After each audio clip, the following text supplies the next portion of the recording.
Good afternoon. I'm Dr. LaTanya Rogers. Welcome to Fisk University. Welcome those of you who are watching us online this afternoon. We have a chapel that is filling with students and friends, faculty and staff, and so we are delighted that all of you have joined us this afternoon. And thank you so much to Dr. Nash and his jazz ensemble for that prelude. So let's give them another hand. We'd love for your talented musicians to set up in front of us for the next performance so the audience can see them in full. We'd love that. All right, so thank you all very much for joining us. This is a special day here at Fisk University. We are about a month out from commencement. Our seniors, yeah, they're already clapping.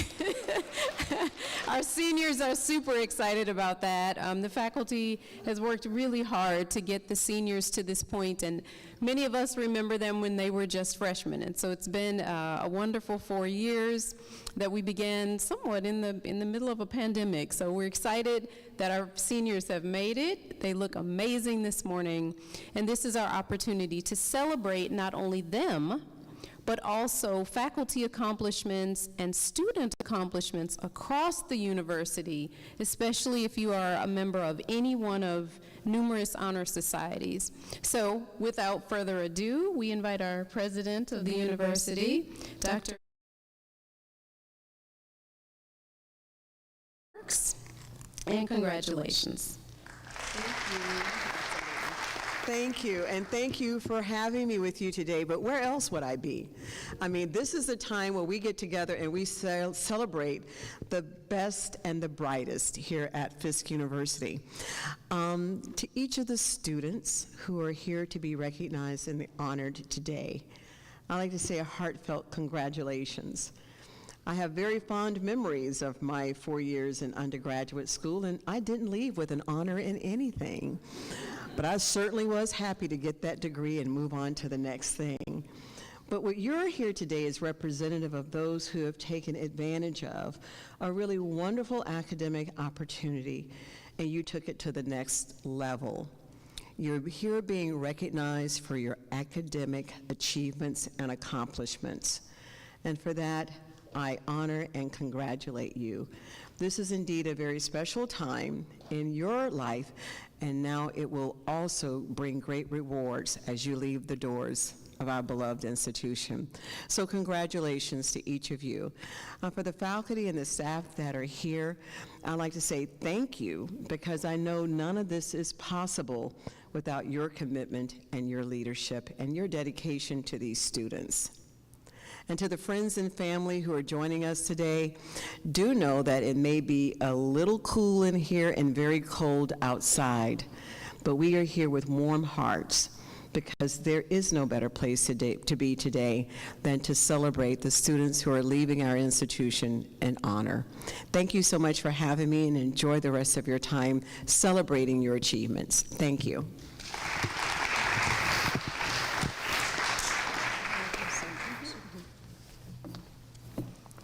All right, well, for those of you who are watching online, and many of you are, thanks to our wonderful tech team, many of you don't realize that we are in the Fisk Memorial Chapel this morning for this program. Some of the greats across our nation and across our world have spoken from this very podium, and so we would be remiss if we didn't offer this podium back to its gatekeeper, the Reverend Dr. Jason Richard Curry, to bring the invocation for the morning.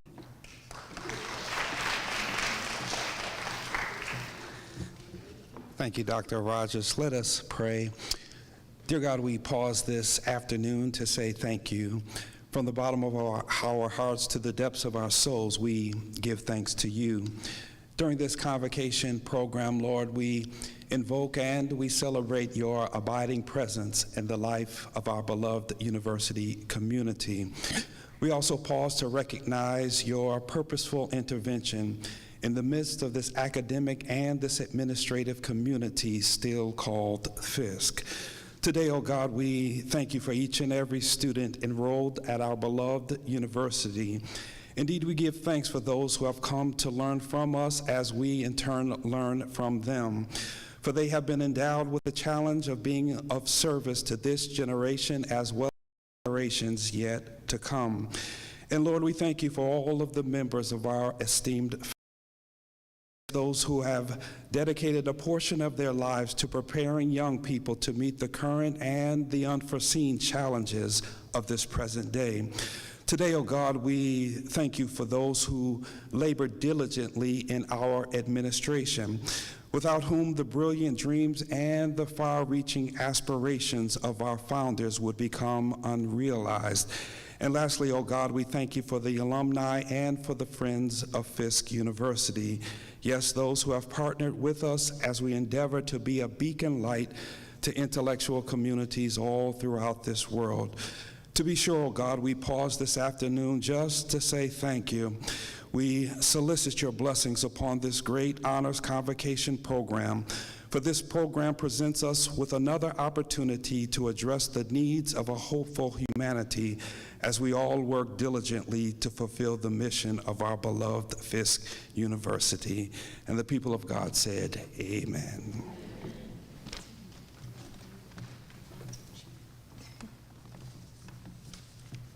Good morning. Welcome, students, faculty, staff, alumni, and guests alike. Welcome to this year's Honors Convocation.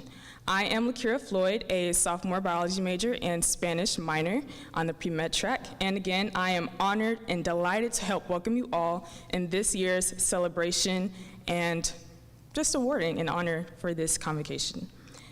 I will now be introducing the musical selection, Sweet Home, arranged by Uzi Brown and performed by Anna Sims, soprano, and accompanied by Dr. Brendan Jacqueline on piano.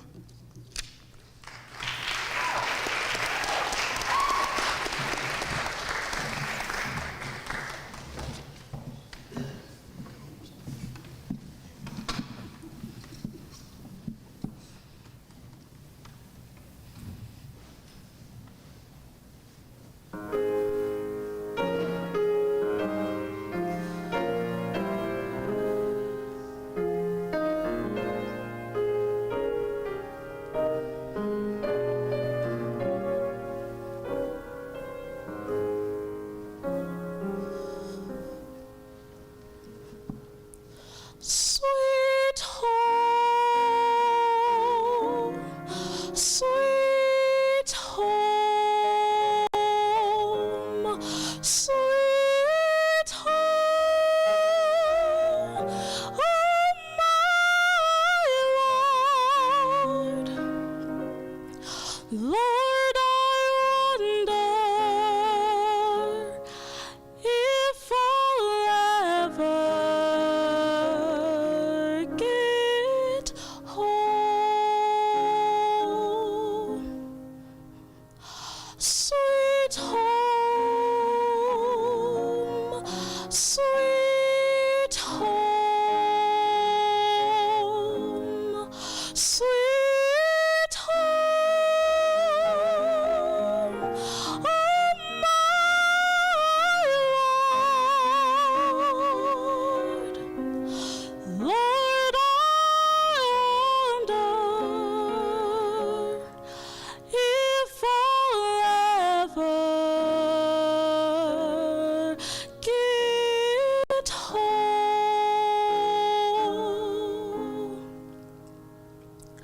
I heard the voice of Jesus say, "Come unto me and rest. Lay down, O weary one, lay down thy head upon my breast." I came to Jesus as I was, weary and worn and sad. I found in him a resting place, and he has made me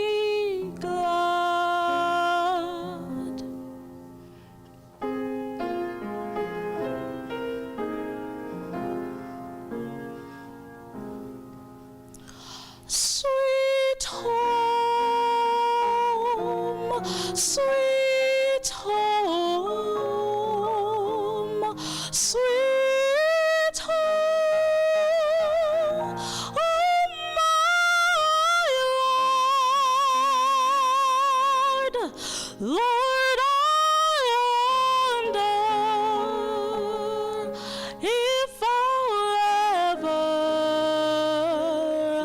get home.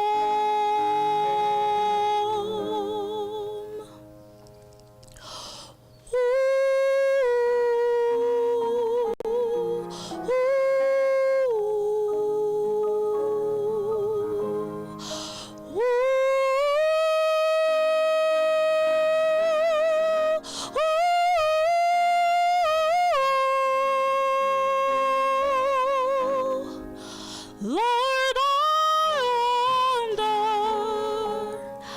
if I'll ever get home,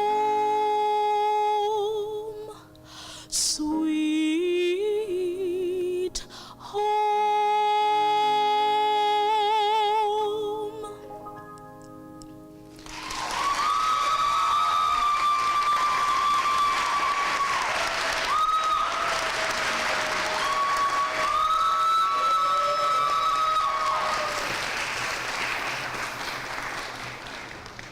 That was, we can all say, a beautiful selection. So let's give another round of applause.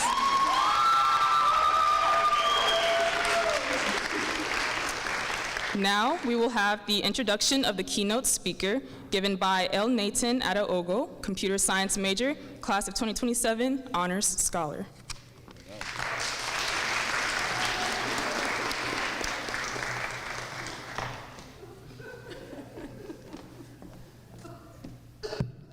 Great. Good afternoon, everyone. Just realized that this is very much like the Oscars. The Oscars it's the only ceremony that you invite someone to invite someone else to come up stage. It's a whole thing, but in the meantime, I have the distinguished honor of inviting today's speaker for the 2024 Honors Convocation in the person of Mr. Travis Adkins, whose biography I did not just read this morning. So he is, okay, so he is the United States African Development Foundation's 10th president and Chief Executive Officer. He was previously the Deputy Assistant Administrator for Africa at the U.S. Agency for International Development. He holds a master's degree in International Affairs and Education from the New School in Lehman College and is now a lecturer of African and Security Studies at Walsh School of Foreign Services at Georgetown University. That is a lot of words because, as you can see, this is a very accomplished person who's sitting right behind me. So, and he's a recipient of many academic appointments from the Carnegie Mellon Society, and we are very, very, very honored, very pleased to have the person of Mr. Travis Adkins speak to us, give us his keynote address at this year's Honors Convocation. You are very welcome, sir.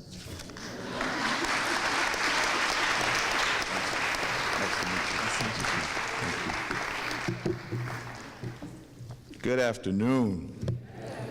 Wait a minute. I know they do it better than that at Fisk.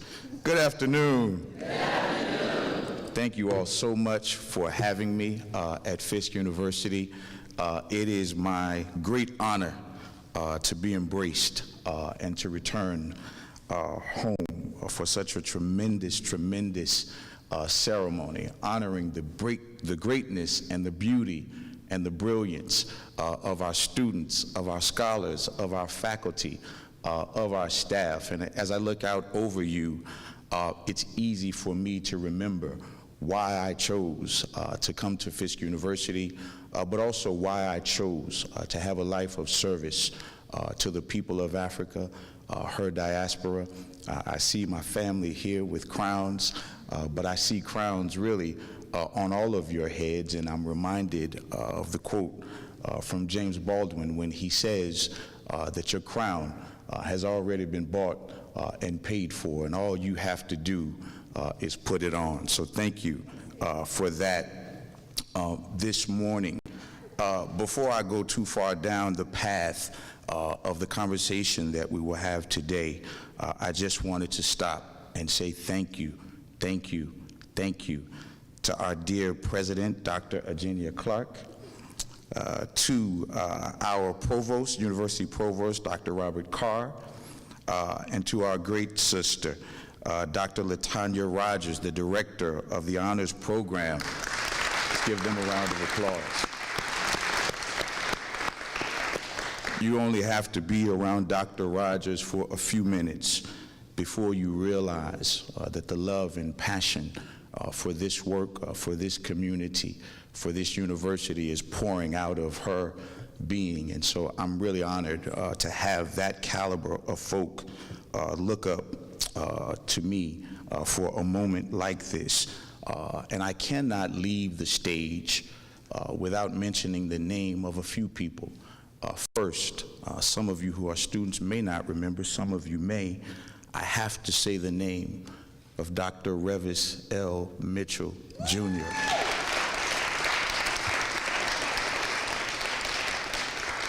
As a history major, he was the man who gave me the vision for what it was to be soulful and elegant and kind and scholarly as a black man.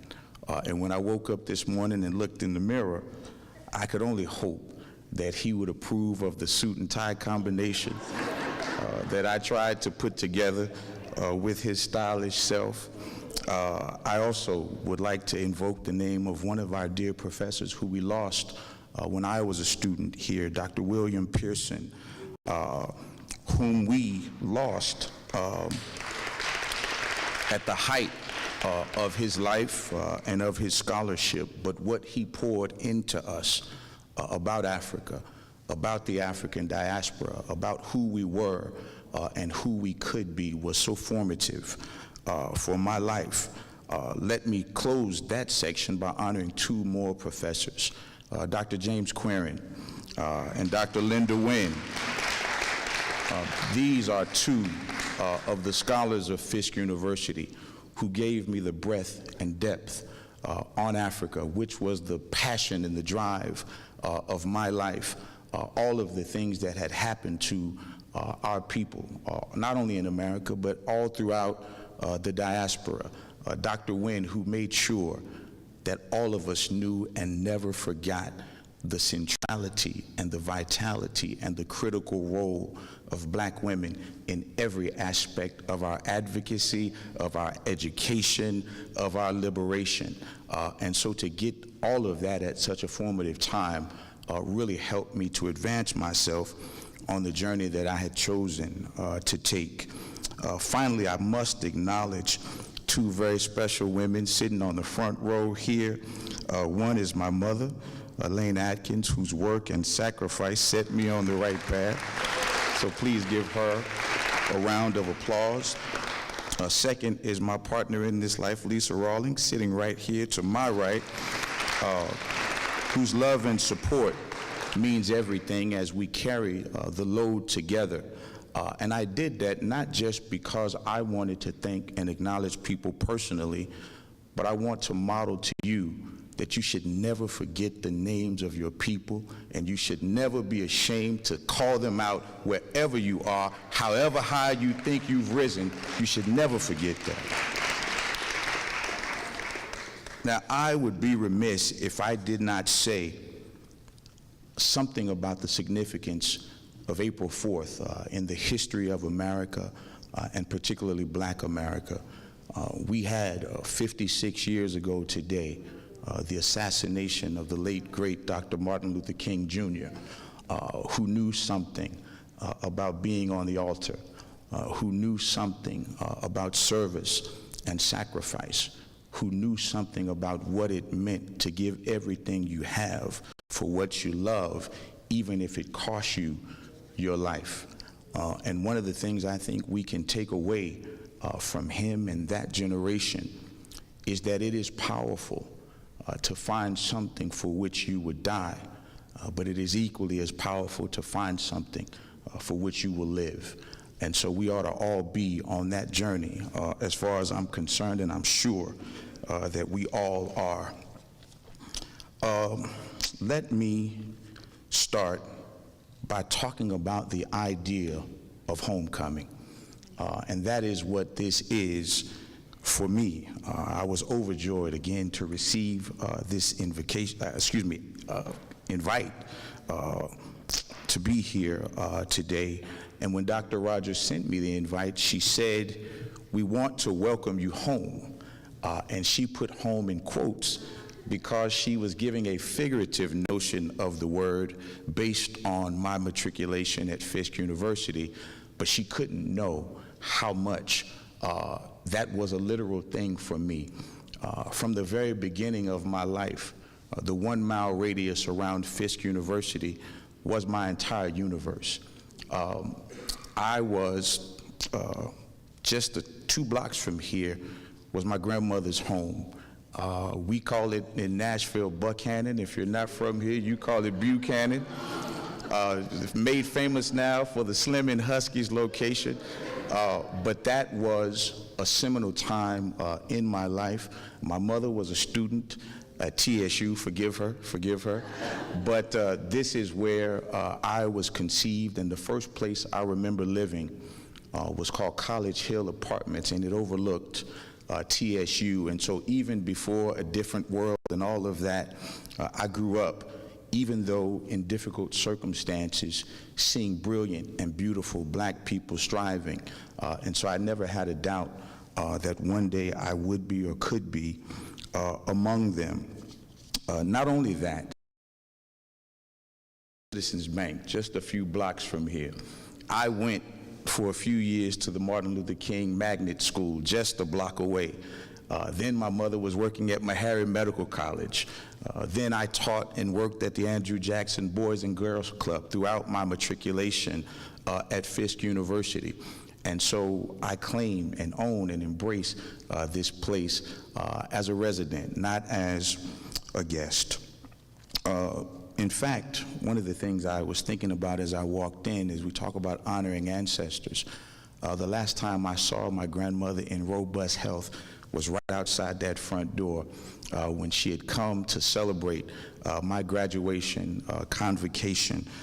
And so it's always a pleasure to be back here in this space.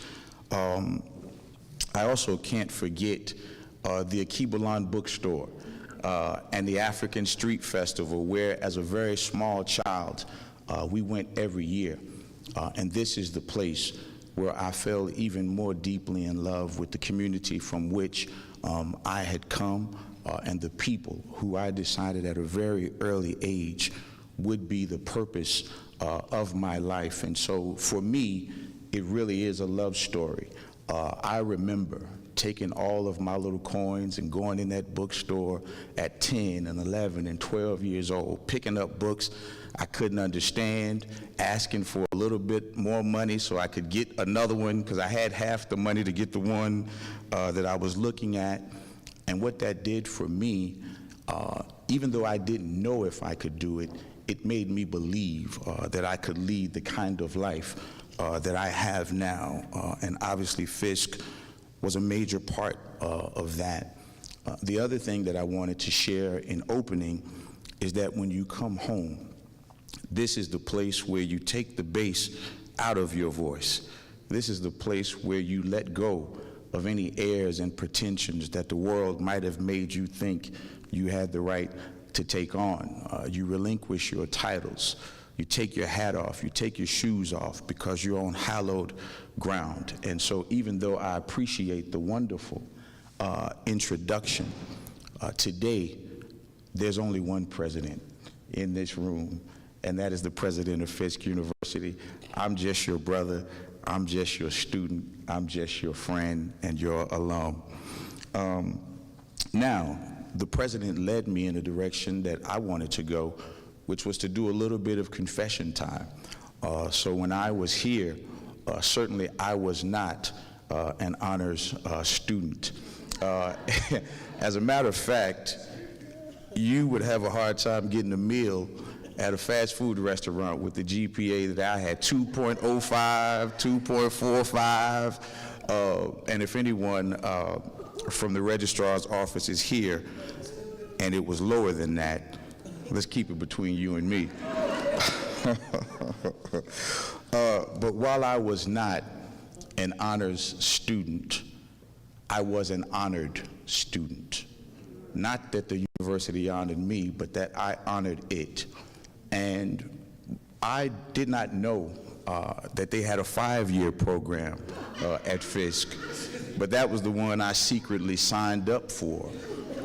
I did not have the discipline or some of the training that some of you have, that some of my colleagues had, but I wanted to stay close to the space and the place and the people who did. In my freshman year, one of my best friends was found murdered in the streets of Nashville, Tennessee. My grandfather, who was the only man who had ever shown me any real love, he died also that year. We had our home broken into at that same time, and I was forced to watch people in my neighborhood walking around wearing my clothes. Not to mention the economic hardship. I was so grateful at that time to the people in the finance and admin office, because it was day to day for me as to whether or not I would even be allowed to stay on this campus. I did not have money even to buy my books. But what I knew was I had to stay. I had to stay because I didn't have another bridge over the troubled water.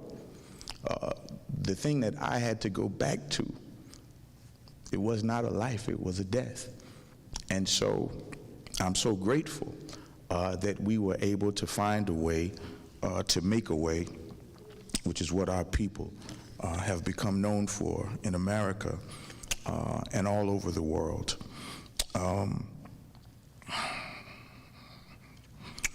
I wanted to talk about the motto of Fisk University, which is her sons, her daughters, all of her children are what? Forever on the altar. Which raises the question that I want to spend a little bit of time talking about today, which is, what is the altar? What is the altar for you, for me, for us?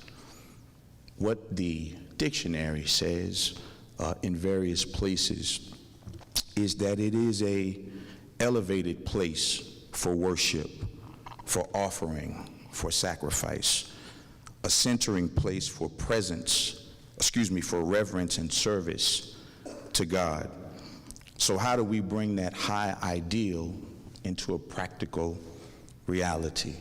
How do we make that word flesh? And I would offer that it is by recognizing that the altar is your body, so you ought to take care of it. The altar is your soul, so you're responsible to cultivate it. The altar is your life, so you should protect it and offer it to a cause that is greater than yourself. The altar, finally, is the globe, in which our people and our communities, wherever you find them, are under oppression, are in marginalized positions as they strive and as they struggle. And we should take it upon ourselves to cultivate our talents to be of service to those communities, because they are them and we are us. One of the things that I think about when I see you all and when I meet people like you is that each one of us really is an answered prayer. Maybe not to the global community, but certainly to the people who brought you to the planet Earth, who had a hope for you, who had a hope in you, who needed you to be your best self. And so your journey is really never just for you. And I know you know that, but these are just points that I wanted to emphasize this morning. The other thing to say to that is that we don't have to feel daunted by that kind of call to action. You don't need to change the world, you just need to change your world, meaning the sphere of influence of people who are the closest to you, your family, your friends, your community, those you can reach now. And as your power and creativity and economic advancement evolves, you should be able to impact greater concentric circles of people over the course of your life. But I'm reminded here of the quote that Arthur Ashe popularized, which is that we all should start where we are, should use what we have, should do what we can. And this approach really has been central to my life even before I knew that it was a quote.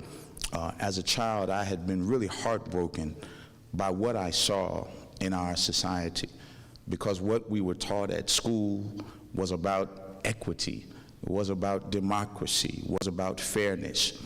But when I looked in my community, that's not what I saw. I didn't see, I saw a beloved community. I didn't see a beloved community being treated as a beloved community. We were very clear on the way that we were approached and policed in our community.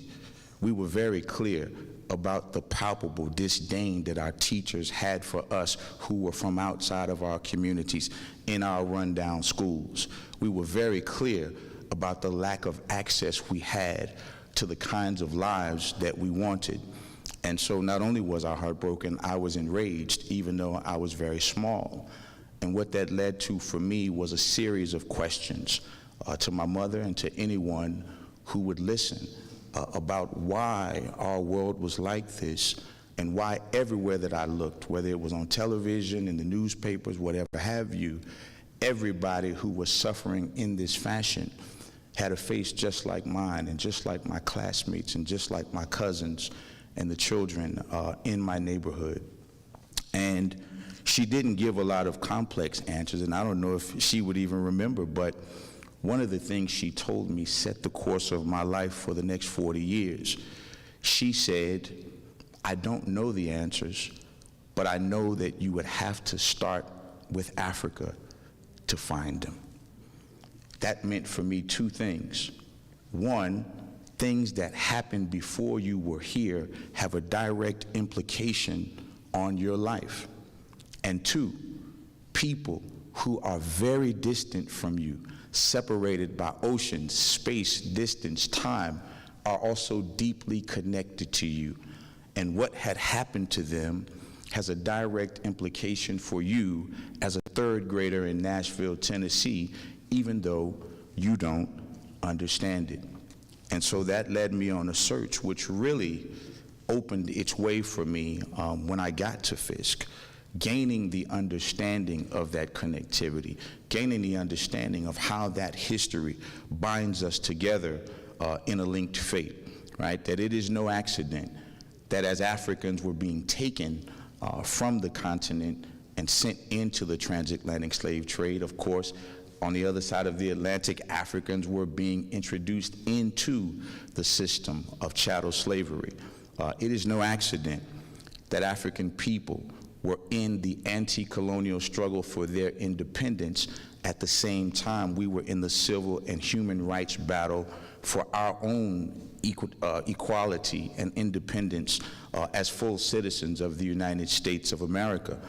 After that time, of course, it also was no accident that the people from that continent on both sides of the water were trying to find a way to have representative governance that gave them services, that protected them, that they were free from the violence of the state-sponsored apparatuses who carried out violence on them. And so how could they be anything but our brothers and sisters? And that was interesting for me because our families are very practical. And so when I'm talking about internships and doing things that don't pay, people are saying, wait a minute, how are you working for free for people 10,000 miles away when we have all these problems here? And the answer that I would develop over the years is that there is here. And because I had grown up in a community that was asking the question, am I my brother's keeper? And if you answer that question yes, then what difference does it make if your brother is in Tanzania or in Texas? What difference does it make if your sister's in Detroit or Darfur? What difference does it make if they are in Ghana or in Guyana? And I would say that it makes none. And so I had no problem dedicating my life to that course on both sides of the water. And I would ask all of you to ask yourself these kinds of questions about your own life, about your own journey, particularly at this critical point. Because the one thing that I want to do is be celebratory with you about your graduation that's coming up in a month, and for those of you who are juniors, a month and another year, and so on and so forth. But one piece of life advice that I would try to offer you is to come out of the notion of arrival, of the notion that everything is going to be fine when you get this or achieve that, because there's still going to be struggle. And the one thing that I would share is that new levels bring new devils, right? Sometimes that devil is inside yourself. It's your own ego. It's your own insecurity. It's your own inadequacy. Other times it is the envy of those who don't want to see you successful, who wish that they were you, who want to maintain the world that you want to change. So I don't want you to think that everybody's going to embrace you, because your rise represents a shift that history has been trying to prevent from happening in our society and many others for generations. So be mindful of that as you go forward. I think about a saying that I first heard when I was in Sudan that relates to arrival, that comes out of the Islamic tradition. But it says that a person who goes out on the path of knowledge is in the path of God until they return. And the meaning, of course, is that the path of knowledge is infinite, like God. And so if you think you're going to arrive, if you think you've made it, that's the very moment that you have lost it. And so there is no arriving, because whenever you get to the top of one mountain, you're at the bottom of the next one, right? And I would just close by talking about the idea of a North Star, of you finding what that is for yourself. Many of you, I am sure, have already found it for yourselves. And one of the greatest gifts of my life is that after that tumult of my childhood and the questions that I was asking and seeking answers for, I never was confused about who I wanted to be and what I wanted to do, in fact, needed to do, to answer these questions, to help raise the standard of living for the people of Africa and the diaspora, which I thought was a worthy enough cause to give my life over to, no matter what that meant. And so for me, I will close by saying that I've decided that I would give my life to serve my Lord, to serve my family, to serve my community, to serve my Fisk forever and ever and ever and ever. Thank you.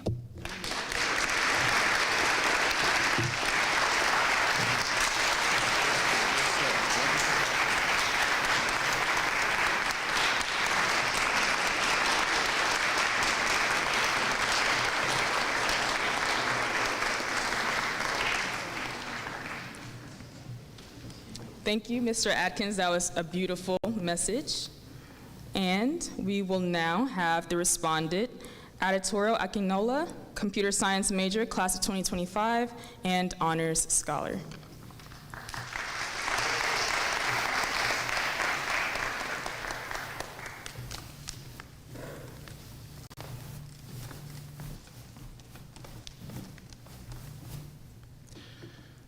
Good afternoon, everyone. On behalf of all honor scholars at Fisk University, I would like to say a big thank you to Dr. Travis here. Your speech really meant a lot to me, particularly when you quoted James Baldwin and said, "Your crown has already been purchased, and all you have to do is put it on." For me, that instantly pulled me in because my name actually means the crown is settled. So,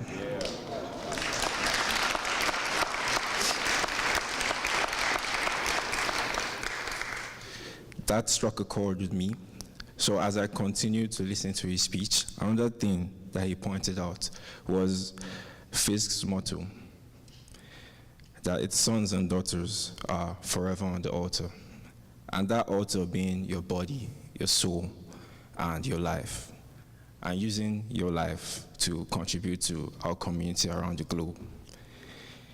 If you serve your people and commit yourself to your little community, and you continue to push yourself to develop, your influence would grow, and you'd obviously help the larger community around the world.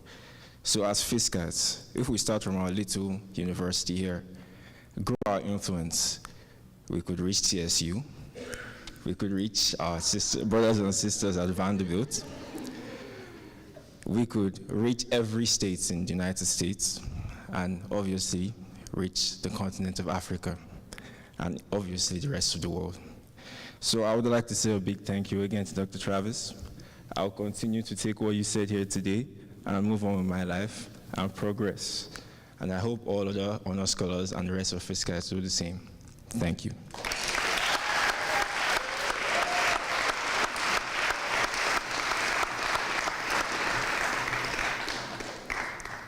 There's something about this hallowed ground here, Dean Curry, that brings the best out of everybody who stands here. Thank you to Auditoro for writing that response on the spot. And thank you to Mr. Atkins for pouring his heart and soul into words of encouragement and celebration for all of us and telling your life story. The life story is everything, because that's what cheers us on. All right, we shift gears. It's celebration time. All right. So for the next 20 minutes, we're getting ready to party on this stage. This is an academic party, if you know how we party in the Honor Center over there. So I'd like to invite my colleagues up here to the stage. It's time to award the Research Symposium scholars who... I'll let my colleagues tell you who they are, but our Research Symposium is an opportunity for our students to present their work. So we don't just ask them to write papers and write code and create projects and keep that stuff on their flash drives or off in that cloud. We ask them to show us what they've learned, how they've learned it, to talk us through that, to explain it, to become scholars, not just to do the scholarly work. And so my colleagues are going to award our students for their work this week and their research.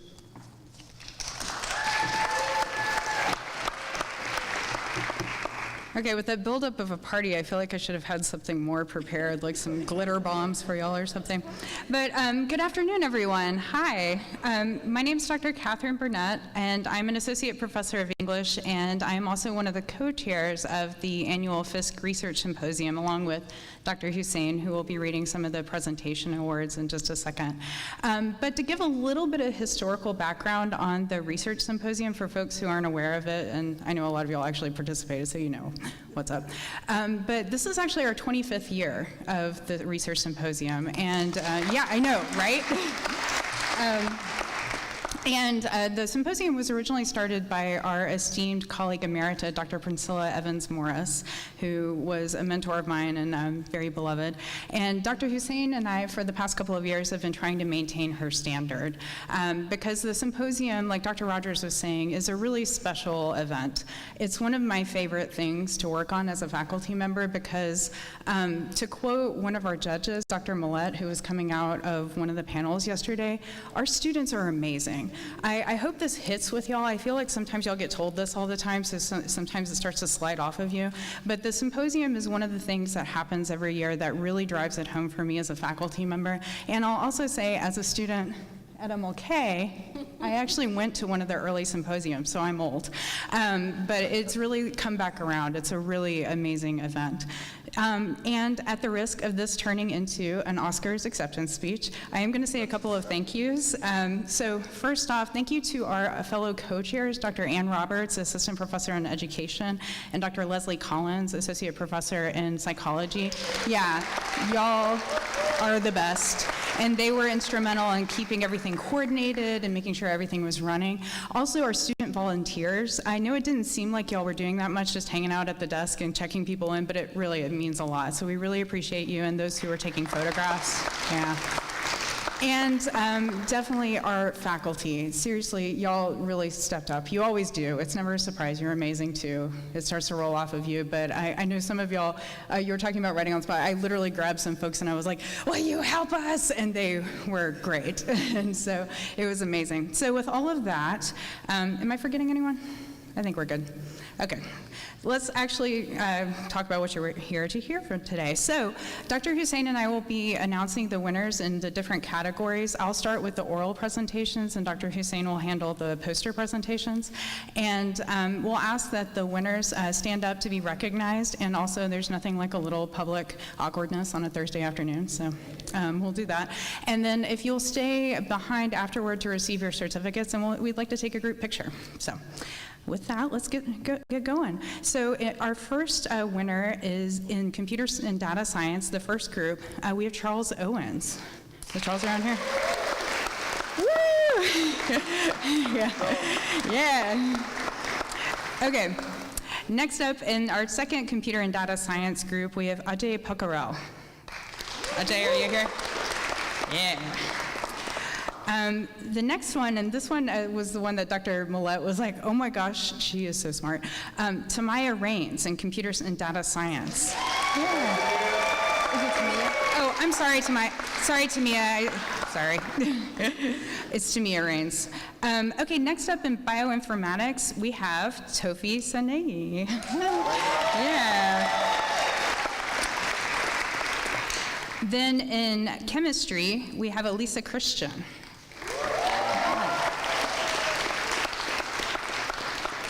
Next up, physics, Justice Stewart. And then in the social justice category, Miss Aaliyah Riddle.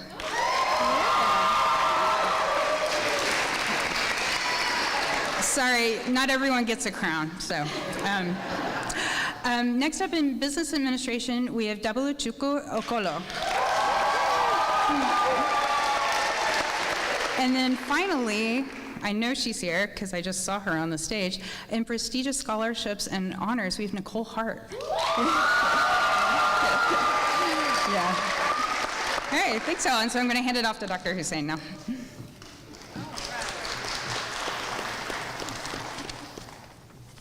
Thank you so much, Dr. Burnett. So I will be giving the poster presentations, but first I want to say thank you, everyone, for all the students, faculty. It was awesome. Yesterday, I was like a kid in a candy store. I mean, all students' presentation, and so awesome.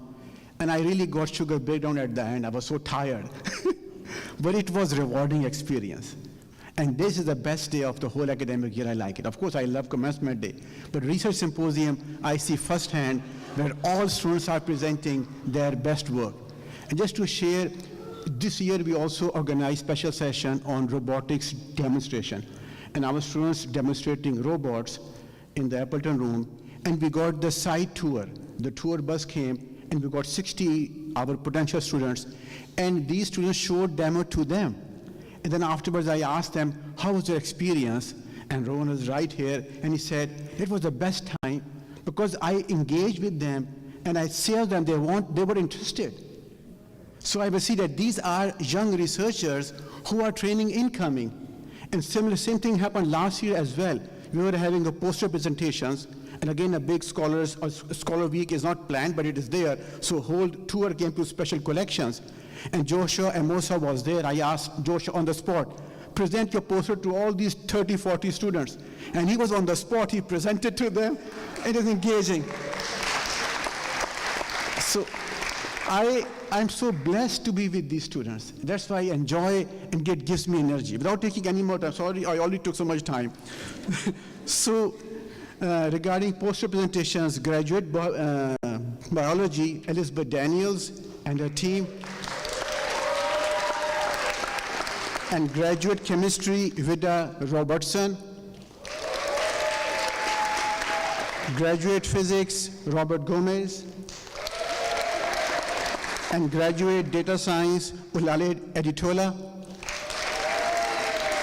Now, undergraduate posters, biochemistry, molecular bio, Sinclair Strong and her team. Bioinformatics, Orelova and Obesini. Chemistry, Elisa Christian. Computer science, we had a huge group, so we have two winners. One is a team of Manish Bhusal and Dinesh Pandey. And I have to say about the title, they made AI yoga trainer. And it was interesting, live demo, and I tried my yoga pose, and I lasted for 6-7 seconds. Then say it is wrong, I have to change your posture. It was real interactive to see the personal trainer and giving you advice. Are you doing exercise correctly or not? So really great poster for them. And the second group is, I really like that group as well, Destiny Marshall, Frank and Emma, Maya, and look, and guess what they did?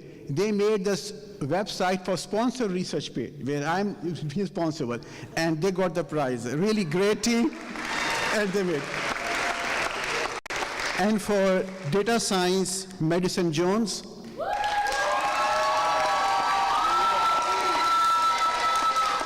And for psychology and wellness program, Erica Johnson, regarding breast cancer and everything. Thank you.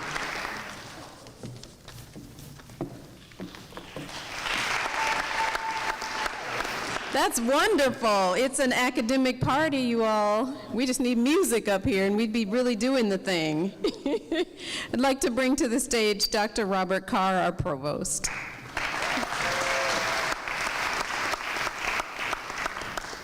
Good afternoon. How do I top that? Research symposium. You know, Dr. Hussein and I had a conversation about how we could make the research symposium better. And I said, what do the winners receive? And Dr. Hussein said, well, they receive this nice certificate. And I said, okay, I think we can do better. So to make the symposium better for next year, I'm going to provide some seed money. I'm going to donate $1,000 so that our winners can be properly congratulated for the hard work that you've done. Now remember, I said seed money. So that means other people can donate to it too. All right. I didn't get an applause for that one.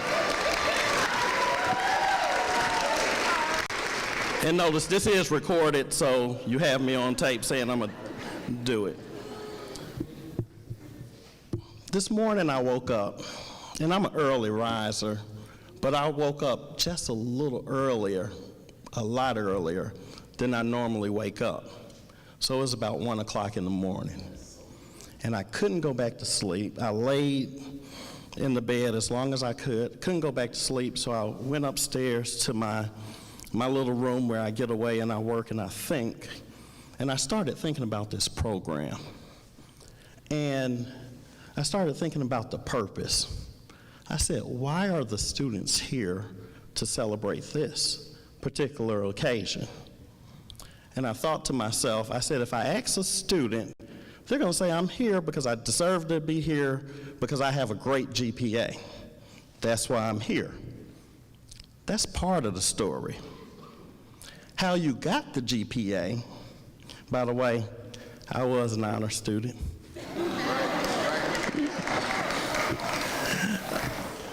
But how you got the GPA is really what has you here. So let me give you an example. When Dr. Rogers gives you an honors assignment, and she says, I need it done, and you know Dr. Rogers, she said, type A personality, I need it done the way I want it done. You did it, and you persevered, right? When Dr. Hamdalahi, who is a professor, associate professor of African American Studies, assigned you a 10-page paper on Tuesday and had it due on Thursday. You completed that and you persevered. When Dr. Ramanathan had you memorize 5,000 chemical reactions, but only tested you on 2. It was a comprehensive test. You persevered. When Dr. Hussein gave you a computer coding problem and said, it'll only take 30 minutes, but in actuality, it took 3 days. You persevered. This is my favorite because it actually happened. When Dr. Freeman schedules an advising meeting with you at 5 o'clock, but that's dinner in the cafeteria, and you know you have to go to the advising meeting because if you don't, you may not graduate. By the way, how many you persevered? By the way, how many seniors do we have in this group? Could you please stand?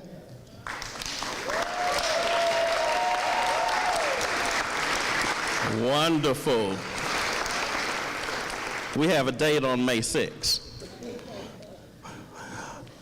Could I have notice when I gave those examples, it was all examples of faculty. So yes, you're here because of your hard work, but you're also here because of the hard work and dedication and the mentorship that the faculty provides to you. So with that said, I want the faculty to stand and be recognized.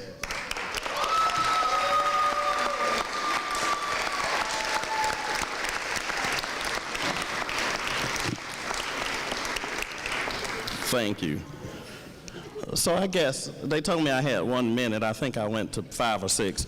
But with that said, I would like to really, again, take this time to congratulate you and to tell you to keep up the hard work because it only gets harder from here. Thank you. Dr. Cup, real quick. He said $1,000 was the seed money.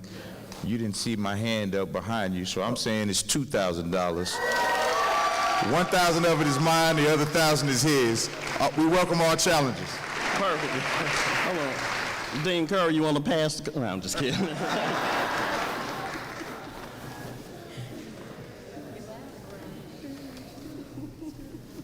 Thank you, Dr. Carr. Now we have the recognition ceremony where we'll recognize all of the scholars today. So if you have received the Erastus Milo Cravath Presidential Scholarship, please stand to be recognized.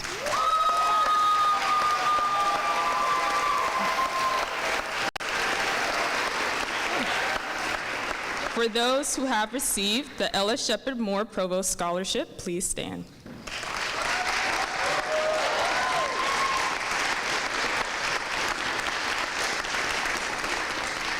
All Mellon Mays undergraduate fellows, please stand.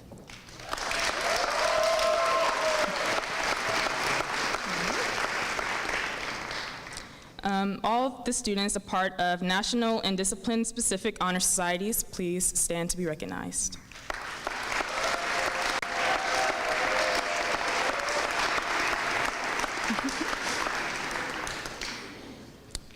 all students on the Dean's List and Career Scholars, please stand.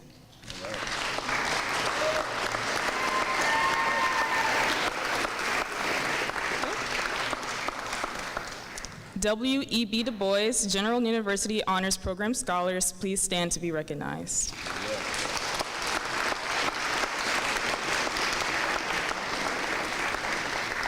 And we also would like the SGA Association leaders and Royal Court students to stand to be recognized.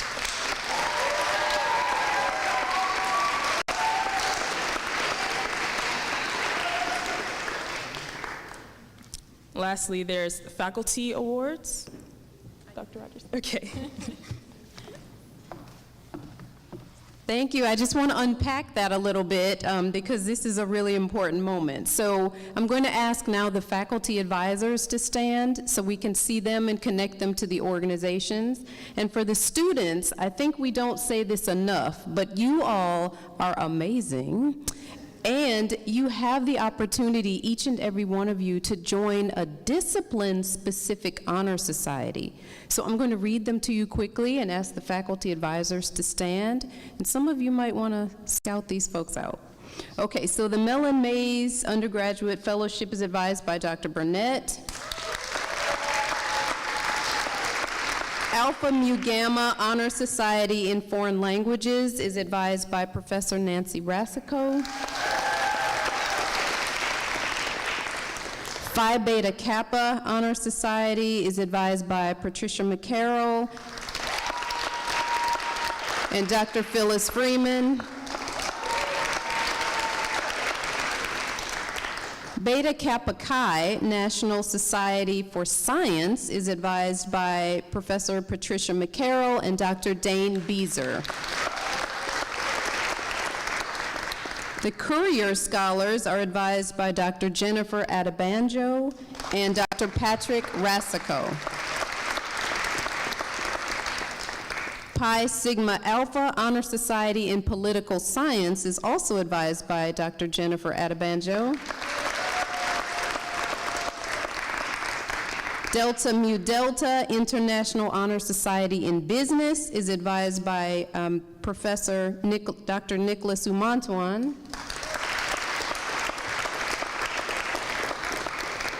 I'm Dr. LaTanya Rogers, and I advise our Battle of the Brains team.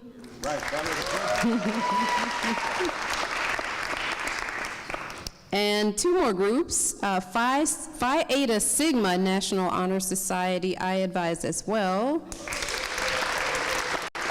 And finally, our W.E.B. Du Bois Honor Scholars. Thank you very much. Okay, so I'm going to invite Michaela Robinson to come and help me. We have some special tributes here. These are to faculty who taught in the honors program across this academic year. And if you didn't have a chance to scan the QR code, there is one floating around. It has the 30-page Convocation booklet with all these names and all this goodness, so you'll be able to see all of this. But I would like for Michaela to call these names and give these out.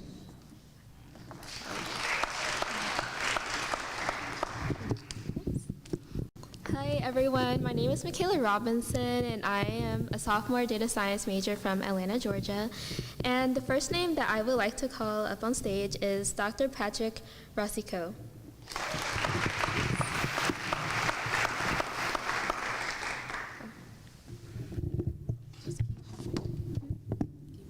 Okay.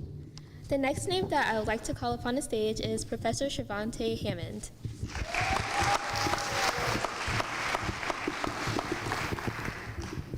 The next name that I would like to call is Professor Persephone Felder-Fentress.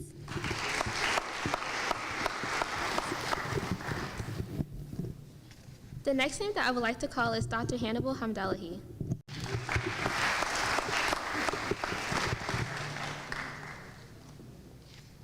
The next name that I would like to call on stage is Dr. Andrea Stevenson.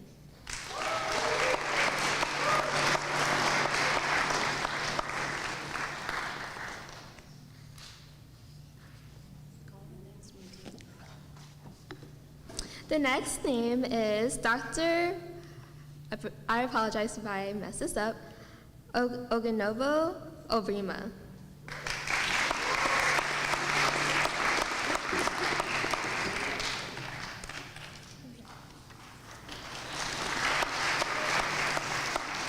The next name that I would like to call is Dr. James Pratt.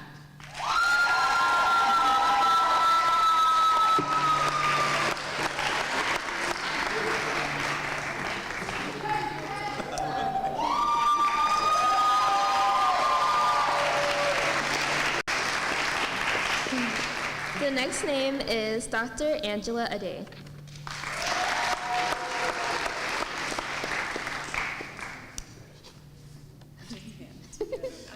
Dr. Latanya Rogers.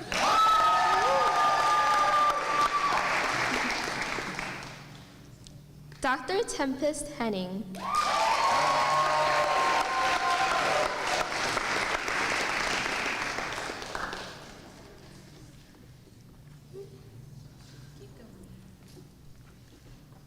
Professor Nancy Rossico.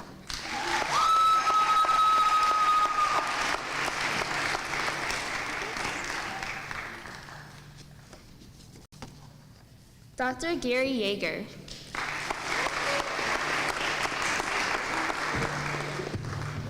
Dr. Ann Roberts.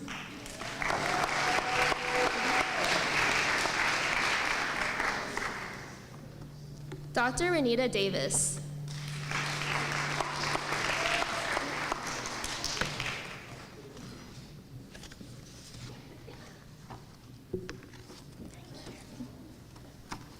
And lastly but not least, Dr. Shirley Brown.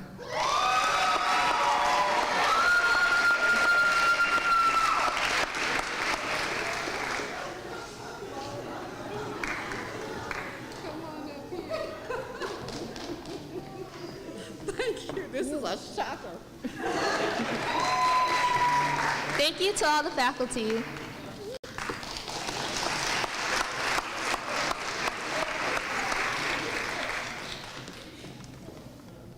Congratulations, students and faculty. Let's give a round of applause for yourselves. Okay. Now we will have a musical selection, Homage by Zenobia Powell Perry, and performed, or accompanied rather, by Amara Fraser Connor on piano.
Thank you, Amara. That was beautiful. We will now have our student responses. Firstly, we have Rachel Davies, chemistry major, and class of 2026 honors scholar.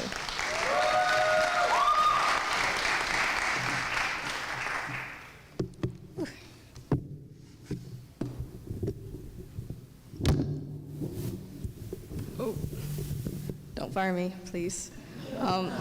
Good afternoon, everyone. I am Rachel Davies, a sophomore chemistry major, class of 2026, and W.E.B. Du Bois Honors Scholar here at the illustrious Fisk University. And I'm here to tell you guys, am I okay? Thank you. And I'm here to tell you guys about how the W.E.B. Du Bois Honors Program has personally benefited me. Being in the honors program, I genuinely feel this heartfelt camaraderie when interacting in spaces with other outstanding scholars that are my peers. At the honors meetings or when studying in the lounge in the honors building, seeing their excellence and hearing about their accomplishments really motivates me to push myself both academically and socially, especially when studies are so demanding.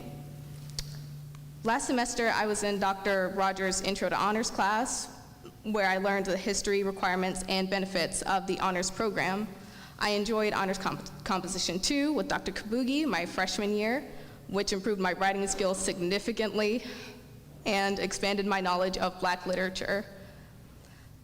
The program also offers honors colloquia, of which I'm taking an exciting course of Asian history with Dr. Rossico, Patrick Rossico, that has allowed me to gain a new appreciation for history that is not my own.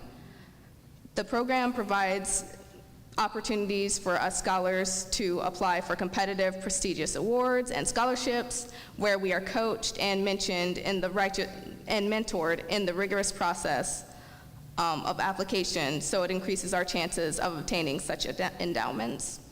I had the opportunity to apply to the Goldwater Scholarship, and I hope to apply successfully next year. Last fall, I, along with 3 other students, attended the National Association of African American Honors Programs annual conference, where I gained recognition and received a monetary reward for placing 3rd in the oral presentations competition.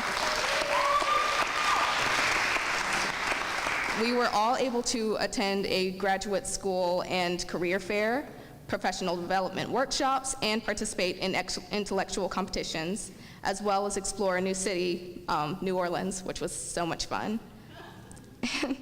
In closing, the W.E.B. Du Bois Honors Program is well thought out and masterfully implemented. It offers amazing opportunities and benefits for those students who are willing to go above and beyond in their academic matriculation. Thank you.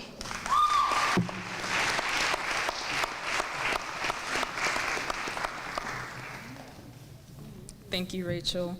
Beautifully said. We will now have our second student response by Rohan Yadav, computer science major, class of 2026, and honors scholar.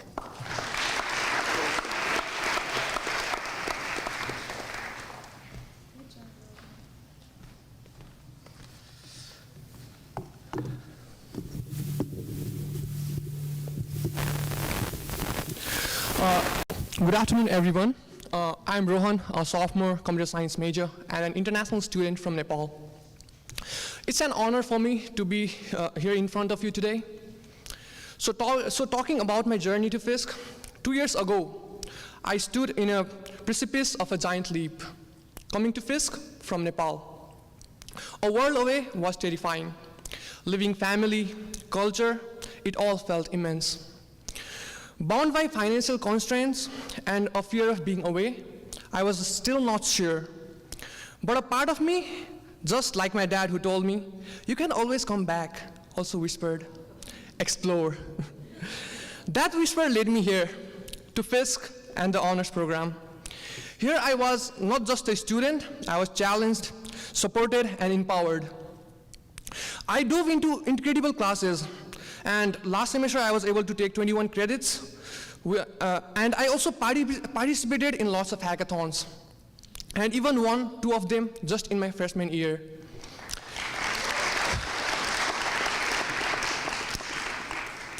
Being an honor scholar wasn't just about academics. It was also about opportunity. I interned at Google. It was a dream that came true. Got selected as one of the 20 nationwide finalists in X-Tech HBCU competition.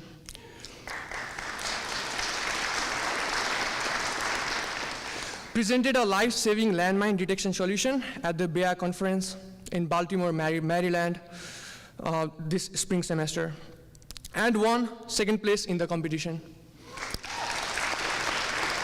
And now, I'm working with the Army to turn that idea into a reality. Fisk and honors program didn't just open doors, they flung them wide open. I worked with teams in the AI Club, implemented machine learning in robots, and even designed an iOS app for our school through Apple SBCU C2 initiatives. This journey wasn't always easy, but Fisk's support from faculty to fellow students made all the difference.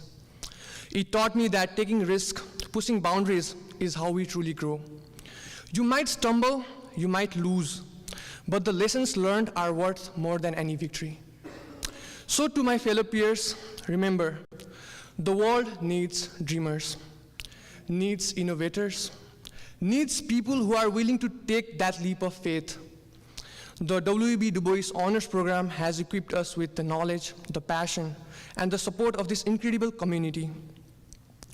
Let's embrace every opportunity, push our boundaries, and together turn our ideas into realities that can change the world.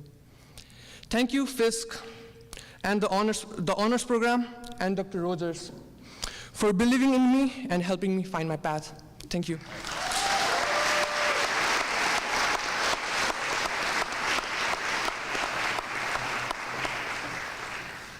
All right, friends, we have, it's like Mr. Rogers' neighborhood. We have come to the end of this program. We are going to hang some cords on our honors seniors who have written and defended theses, and then we have a lovely reception for one and all in our art gallery on the lower level. So after we leave, please take some photos. Please thank Mr. Atkins for joining us, and then head on over to the gallery for refreshments.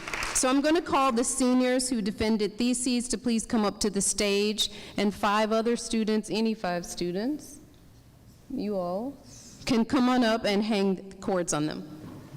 Look here, will you hand me the cords? Covenant Adenuga, Brooklyn Farmer, Nicole Hart, Michael Henderson, Acacia Giles, Maurice Thomas, Aaliyah Riddle, Debella Chukwu Okolo, Abraham Mian. All right, and that is all of our seniors who are defending or who have defended honors thesis this semester.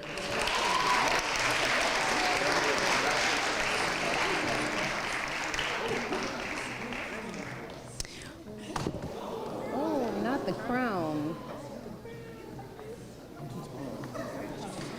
We want to thank you all for joining us and for support. We're so excited that you all are here. This has been a celebration. Next year, we're going to have music blasting from these rafters. Get this thing going. Please give our seniors a hand.